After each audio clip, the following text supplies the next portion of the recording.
صدقہ اللہ اکبر انتہائی اہم ترین عمل ہے۔ نبی صلی اللہ علیہ وسلم کی حدیث سنیے، آپ نے فرمایا کہ صدقہ رب کے غضب کو بجھاتا ہے اور بری موت کو ٹال دیتا ہے، بری موت کو دور کر دیتا ہے۔ اس لیے فرمایا علماء نے کہ صدقے کی کثرت بھی انسان کے خاتمہ بالخیر، اچھی موت کا سبب ہے۔ کوئی اچھی موت چاہتا ہو کثرت سے صدقہ کیا کرے، کیونکہ صدقے کی وجہ سے ایک تو اللہ کا غضب جو انسان پر نازل ہوتا ہے، انسان اللہ کے غضب سے محفوظ ہو جاتا ہے، غضب کے بجائے انسان اللہ کی رحمت کا مستحق ہو جاتا ہے۔ دوسرے یہ کہ مختلف قسم کے حالات، بلائیں، مصیبتیں، امراض اور مختلف قسم کی پریشانیاں جو آنے والی ہوتی ہیں، علامہ مولا علی قاری نے ایک حدیث کی روشنی میں لکھا ہے کہ آنے والے مصائب کو اللہ تعالیٰ صدقے کی برکت سے ٹال دیتے ہیں۔ اور فرمایا حدیث کے جو الفاظ ہیں کہ بری موت، میتۃ السوء، بری موت سے اللہ تعالیٰ اس کی حفاظت فرماتے ہیں۔ جب بری موت سے حفاظت ہو گئی تو اس سے بڑی اور نعمت کیا ہو سکتی ہے؟ ہماری تمنا تو یہی ہے کہ ہمیں اچھی موت ملے۔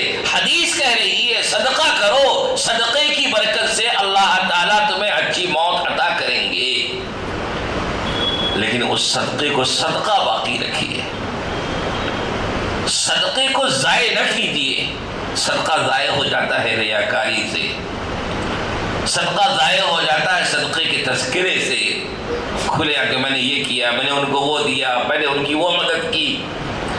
صدقہ ضائع ہو جاتا ہے احسان جتانے سے، صدقہ ضائع ہو جاتا ہے جس پر صدقہ کیا جائے اپنے صدقے کا اس پر گویا کہ ایک دباؤ بنانے سے۔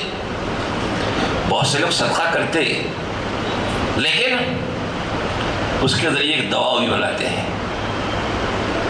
ہم لوگوں کو تجربہ ہوتا ہے بہت سے موقع پر، بہت سے لوگ مدرسوں کا فلاں کا تعاون کرتے ہیں، لیکن جہاں کوئی موقع آیا تو اس تعاون کو اپنے مفاد کا اور اپنے غلبے کا اور اپنی بات کو اوپر بیان کرنے کا بھی ذریعہ بنانے سے چوکتے نہیں ہیں۔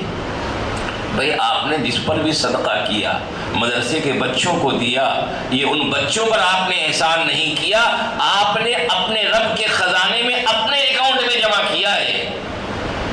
یہ تو اللہ نے ذریعہ بنایا ہے کہ ہمارے پاس بھیجنا ہے تو اس راستے سے بھیجو، اس طریقے سے بھیجو۔ یہ اللہ نے اپنے پاس جمع کرنے کے راستے بنائے ہیں۔ آپ نے در حقیقت اپنے اوپر احسان کیا ہے کہ آپ کا وہ مال آپ کی جیب میں رہتا، مختلف لایانی کاموں میں خرچ ہو جاتا، وہ قیمتی نہیں بنتا، آپ کے لیے ذخیرہ آخرت نہیں بنتا۔ آپ نے اللہ کے بتائے ہوئے اس راستے میں اسے لگا دیا تو وہ آپ کا مال آپ کی آخرت کے لیے محفوظ ہو گیا۔ ما عندکم ینفد وما عند اللہ باق، جو آپ کے پاس ہے وہ ختم ہو جائے گا، جو اللہ کے پاس ہے وہ باقی رہے گا۔ یہ اللہ کا ایک بتایا ہوا راستہ ہے۔ تو گویا کہ آپ نے اپنے مال کو ایک محفوظ فنڈ میں منتقل کیا ہے، یہ آپ نے اپنے اوپر احسان کیا ہے۔ بعض لوگ مسجدوں کا تعاون کرتے ہیں تو چاہتے ہیں کہ مسجد میں ان کی بات مانی جائے۔ یاد رکھ لیجئے اپنے صدقے کو، اپنی نیکی کو، اپنے مال کے خرچ کو کبھی بھی ایسی ویسی چیزوں کا ذریعہ نہ بنائیے، وہ محض اللہ کی رضا کے لیے رکھیے۔ جو کیا وہ آپ نے اپنے رب کو راضی کرنے کے لیے کیا ہے، اور جو کیا ہے وہ آپ نے اپنے اوپر احسان کیا ہے اور اپنی آخرت کا آپ نے انتظام کیا ہے۔ اگر اس کو کسی دنیاوی فائدے کا ذریعہ بنائیں گے آپ اپنی نیکی کو ضائع کر رہے ہیں، کسی اور کا نقصان نہیں کر رہے ہیں۔ اس لیے بھائیوں، کسی پر آپ نے محلے میں، آپ نے کے گھر میں، خاندان میں آپ کسی پر احسان کا معاملہ کر رہے ہیں، کبھی بھی اپنے اس احسان کو اپنے کسی دوسرے معاملے سے نہ جوڑیے۔ شخصی طور پہ انسانوں کے درمیان آپس میں رہنے میں مختلف قسم کے حالات آتے ہیں، ناراضگی کے حالات آتے ہیں، اختلافی مزاج کے حالات آتے ہیں، وہ سارے حالات انسانوں کے درمیان رہتے ہوئے آتے رہیں گے، لیکن ان حالات میں اپنے تعاون کو لا کر کے بیچ میں کھڑا مت